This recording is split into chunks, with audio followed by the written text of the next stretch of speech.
नमस्कार। आज स्वाधीनता दिवस की पूर्व संध्या है।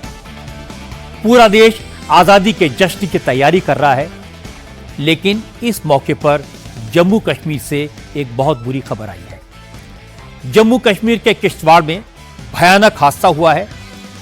बादल फटने के कारण जबरदस्त तबाही हुई है। सीआरपीएफ के 2 जवानों समेत 46 लोगों की मौत हो चुकी है। 120 से ज्यादा लोग घायल हैं और करीब 250 लोग लापता हैं। 167 लोगों को रेस्क्यू किया गया है। घर, मकान, दुकान, सड़क और पुल सब बह गए। इस नेचुरल डिजास्टर में मरने वालों का आंकड़ा बढ़ सकता है, क्योंकि जिस इलाके में बादल फटा उस इलाके में धार्मिक यात्रा के लिए हजारों श्रद्धालु इकट्ठा हुए थे। इनमें से सैकड़ों का कुछ पता नहीं। मौसम खराब होने के कारण रेस्क्यू ऑपरेशन में दिक्कतें आ रही हैं।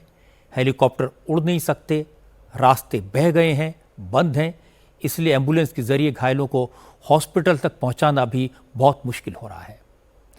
हालांकि NDRF, SDRF, Jammu Kashmir police और सेना के जवान रेस्क्यू में लगे हैं। किश्तवाड़ की तरह हिमाचल में भी बादल फटा है। उत्तराखंड के कई इलाकों में मूसलाधार बारिश हो रही है। थराली के पास हर्षिल में बनी झील के टूटने का खतरा पैदा हो गया है। अगर यह झील टूटी तो 100 किलोमीटर के इलाके में तबाही मच सकती है। इस इलाके से लोगों को हेलीकॉप्टर के जरिए निकालने की कोशिश हो रही है, लेकिन मौसम खराब है। आज दिन में 2 बजे हेलीकॉप्टर सर्विस को रोकना पड़ा। इसलिए हर्षिल में जो लोग फंसे हुए हैं वो डरे हुए हैं, जबरदस्त खौफ है।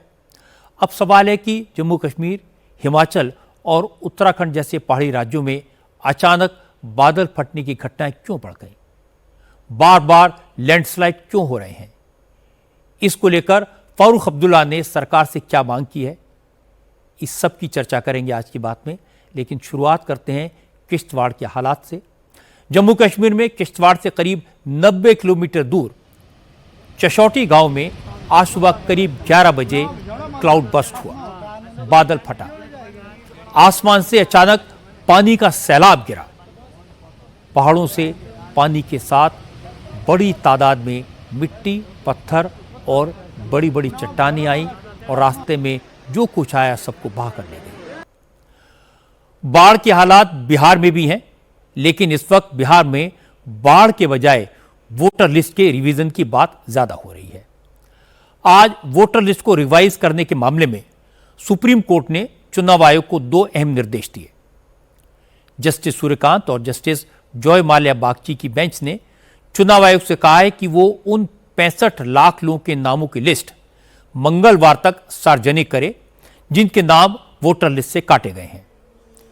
इसके साथ चुनाव आयोग को वो कारण भी बताने होंगे जिनकी वजह से इन वोटर्स के नाम काटे गए। सुप्रीम कोर्ट ने कहा कि बूथ लेवल के अधिकारी भी हटाए गए मतदाताओं की सूची प्रदर्शित करेंगे। चुनाव आयोग वोटर लिस्ट में नाम काटने और जुड़वाने के उपायों का सभी प्लेटफॉर्म पर कैंपेन चलाएगा, प्रचार करे जिनसे लोग जागरूक हो जाएं। ज्यादा से ज्यादा लोगों को पता चल सके कि अगर उनका नाम वोटर लिस्ट से कट गया है तो उन्हें क्या करना है, कैसे अपना नाम जुड़वाना है। अब बात करते हैं उत्तर प्रदेश की। आज मुख्यमंत्री योगी आदित्यनाथ ने विधानसभा में समाजवादी पार्टी पर जबरदस्त हमले किए। असल में यूपी विधानसभा में 24 घंटे तक लगातार विजन डॉक्यूमेंट 2047 पर चर्चा हुई। योगी आदित्यनाथ इसी चर्चा का जवाब दे रहे थे। पहले तो योगी ने विकसित भारत में उत्तर प्रदेश के रोड मैप के बारे में बताया। पिछले 8 साल में कितना काम हुआ यह गिनाया। डेवलपमेंट, इन्वेस्टमेंट, शिक्षा, स्वास्थ्य, सनातन से लेकर गौ रक्षा तक हर मुद्दे पर बात की और हर मामले में समाजवादी पार्टी की चुटकी ली। योगी ने कहा बीजेपी का मंत्र है सबका साथ, सबका विकास, और समाजवादी पार्टी का मतलब है परिवार का विकास। फिर योगी ने पीडीए का फुल फॉर्म बताया। कहा कि पीडीए का मतलब है परिवार डेवलपमेंट अथॉरिटी।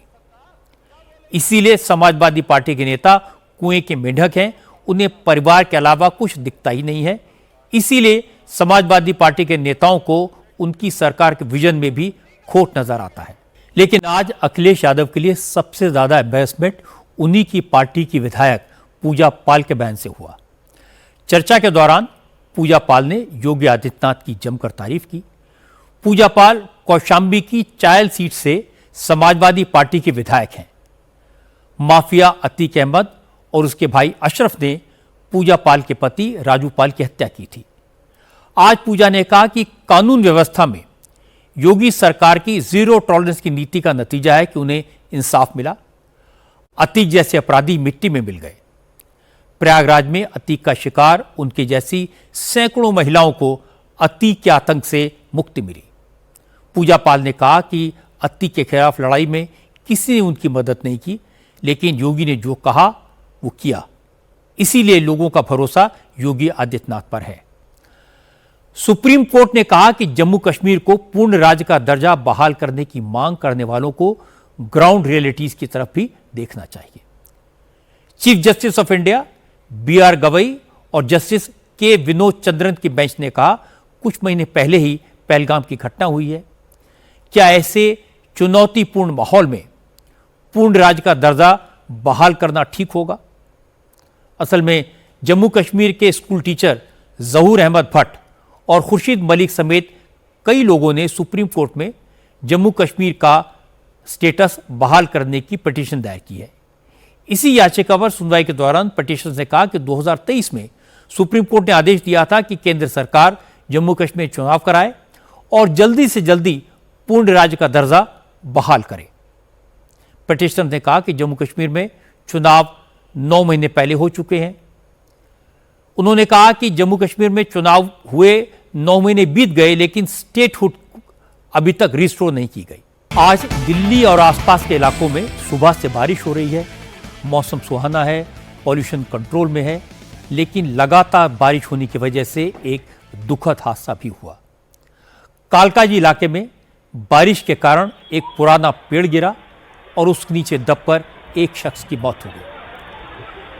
सुधीर कुमार नाम का यह व्यक्ति अपनी 22 साल की बेटी के साथ मोटरबाइक से जा रहा था। तेज बारिश हो रही थी, सड़क पर पानी भरा था, ट्रैफिक स्लो था। सुधीर कुमार ने जैसे ही एक गाड़ी को ओवरटेक किया, उसी दौरान सड़क के किनारे लगा नीम का पुराना पेड़ उनकी बाइक पर गिर गया। सुधीर कुमार और उनकी बेटी इस पेड़ के नीचे दब गए। एक कार भी पेड़ की चपेट में आ गई। आज जब इस्लामाबाद में पाकिस्तान अपनी आज़ादी का जश्न मना रहा था, उस वक्त पाक ऑक्युपाइड कश्मीर के लोग पाकिस्तान से आज़ादी के नारे लगा रहे थे। पाकिस्तान की हुकूमत के खिलाफ जबरदस्त प्रोटेस्ट हुआ। असल में पाकिस्तान की सरकार के हुक्म पर रावलाकोट के खान अफजल खान स्पोर्ट्स कॉम्प्लेक्स में आज़ादी पर एक बड़ा प्रोग्राम रखा गया था। हजारों की भीड़ जुटाई गई थी। लोगों से कहा गया था कि वो पाकिस्तान का कौमी तराना गाएं, पाकिस्तान की शाद में कसीदे पढ़ें, लेकिन पाकिस्तान का ये दाव उल्टा पड़ गया। असलियत सामने आ गई। सारी प्लानिंग धरी की धरी रह गई। लोगों ने पाकिस्तान से आज़ादी के नारे लगाने शुरू कर दिए। स्टेडियम में मौजूद हजारों लोगों की भीड़ का गुस्सा पाकिस्तानी फौज के खिलाफ भड़क उठा। फौज को अमेरिका का पालतू बताकर नारेबाजी की।